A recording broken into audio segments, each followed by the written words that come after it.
आज हम बात करेंगे भूतों पे, गोस्ट पे।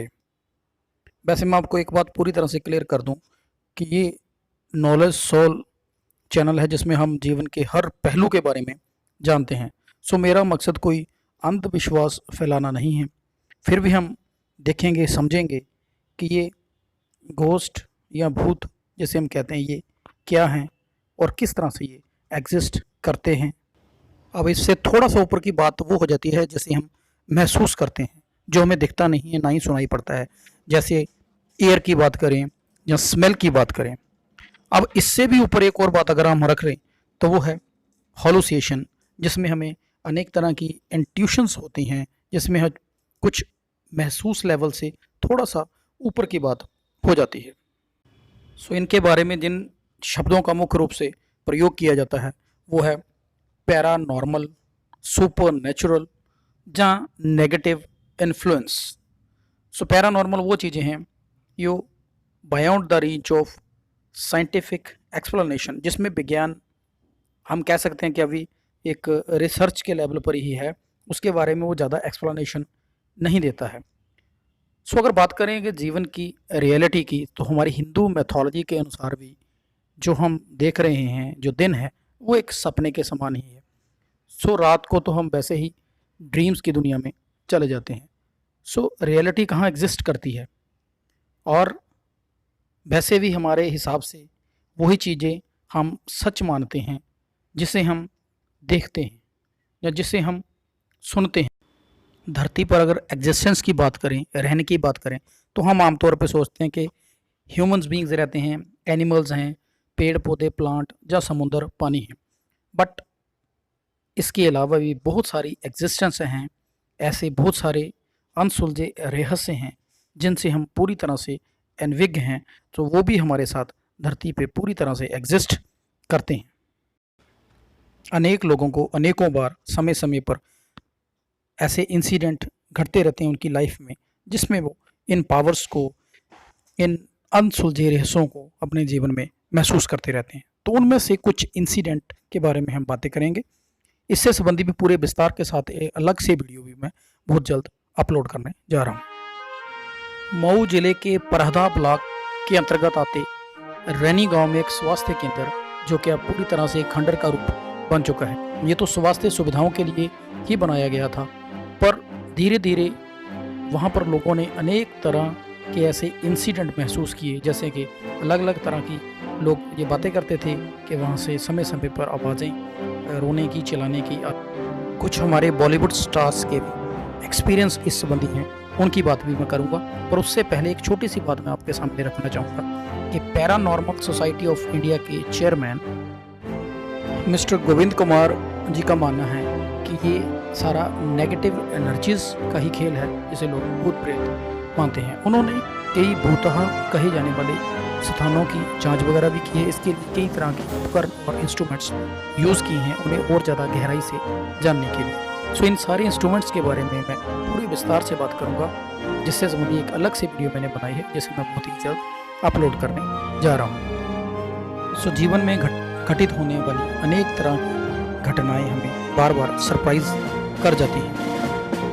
पहले बॉलीवुड स्टार्स के एक्सपीरियंस की बात कर लेते हैं। रणवीर सिंह, संजय लीला बंसाली की फिल्म बाजीराव मस्तानी की शूटिंग के दौरान उन्होंने अनेकों बार ये महसूस किया कि पेशवा बाजीराव जी की प्रेजेंस उनके आसपास रहती है। हमारे फेमस स्टार गोविंदा जी एक फिल्म की शूटिंग के दौरान किसी हिल स्टेशन पे शूट कर रहे थे, जहाँ वे किसी ओल्ड लेडी की प्रेजेंस महसूस करते थे। इसी तरह से ही बिपाशा बसु ने फिल्म गुनाह की शूटिंग के दौरान, जो कि किश मिल में शूट की गई थी, अनेक तरह के स्ट्रेंज एक्सपीरियंस नोट किए थे। Soha Ali Khan film gangs of ghost की शूटिंग के दौरान भी कई तरह की अनएक्सप्लेन्ड नॉइसेस महसूस करती थी। राम गोपाल वर्मा भूत फिल्म की शूटिंग के दौरान ये महसूस करते थे कि उनके आसपास कोई प्रेजेंस है। फीलिंग ऑफ अननेचुरल थिंग्स हमें बार बार ये बिलीव करवाती है कि घोस्ट की प्रेजेंस है, पर इनका होना या ना होना किसी अनसुलझे रहस्य की तरह ही है, को आसानी से कैप्चर कर सकते हैं। सो इससे संबंधी पूरे विस्तार के साथ एक नई वीडियो में जल्द अपलोड करने जा रहा हूँ, और थोड़ा सा उनके बारे में इसी वीडियो में आपके सामने मैं रखने जा रहा हूँ। तो सबसे पहले जिस इंस्ट्रूमेंट की मैं बात कर रहे हैं वो है analog and digital video camera with infrared night vision. So ये क्या होता है, किस ढंग से काम करता है, इसके बारे में नेक्स्ट वीडियो में मैं आपसे बात करूँगा। सेकंड है analog and digital audio recorder. So ये ऐसी वॉइसेस को रिकॉर्ड करता है जो कि आमतौर पर हम नॉर्मल वे में नहीं पकड़ पाते। एटमॉस्फेरिक एनवायरनमेंट मॉनिटर जो थर्ड डिवाइस है, और इसी में है नेक्स्ट डिवाइस जो है वो है मोशन एंड साउंड डिटेक्टर। जो अगली डिवाइस की मैं बात कर रहा हूँ वो है थर्मल इमेज कैमरा। नेक्स्ट है सेमीग्राफ, और एक मेन इम्पॉर्टेंट सबसे जो डिवाइस है वो है EMF, जिसे हम कहते हैं electromagnetic field meter. So it detect in fluctuations in magnetic, electric and radio microwave energies levels.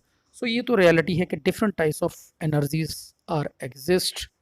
वो किस ढंग की हैं, क्या हैं, उसके बारे में still we are not very much confident.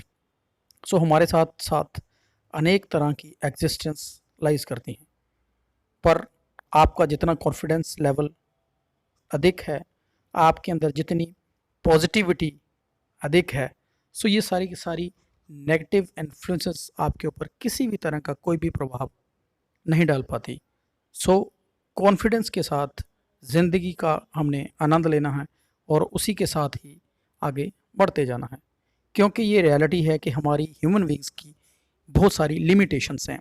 For example के साथ मैं आपको समझा देता हूँ कि 10,000 किलोमीटर में दूर बैठा हुआ हाथी दूसरे हाथी की प्रेजेंस को महसूस कर लेता है, उसे ये पता चल जाता है, और विज्ञान ये जान चुका है कि उसके संबंधी वो कुछ वेव्स को महसूस कर लेता है जो कि दूर बैठे हुए हाथी को दूसरे हाथी का पता बता देती हैं। और इसी ढंग से आप बड़ी अच्छी तरह से जानते हैं कि डॉग के अंदर एक सेंस है स्मेल की, जो कि वो चोर को हजारों लोगों के बीच में से भी आइडेंटिफाई कर लेता है। और ये भी हम जानते हैं आउल या उल्लू की अगर हम बात करते हैं या चील की बात करते हैं, सो जो दूर की चीज़ों को पकड़ने की नज़र उसके पास है वो हमारे पास नहीं है। अगर हम बैट की या चमगादड़ की बात कर रहे हैं तो ऐसी वेव्स के साथ वो उड़ जाती है कि आंखें ना होने के बावजूद या अंधेरे में भी आसानी से ऑब्स्टेकल को वो पकड़ लेती है। ठीक स्नेक की अगर बात करते हैं तो हीट के साथ, गर्मी के साथ ही वो अपने शिकार को पकड़ लेता है।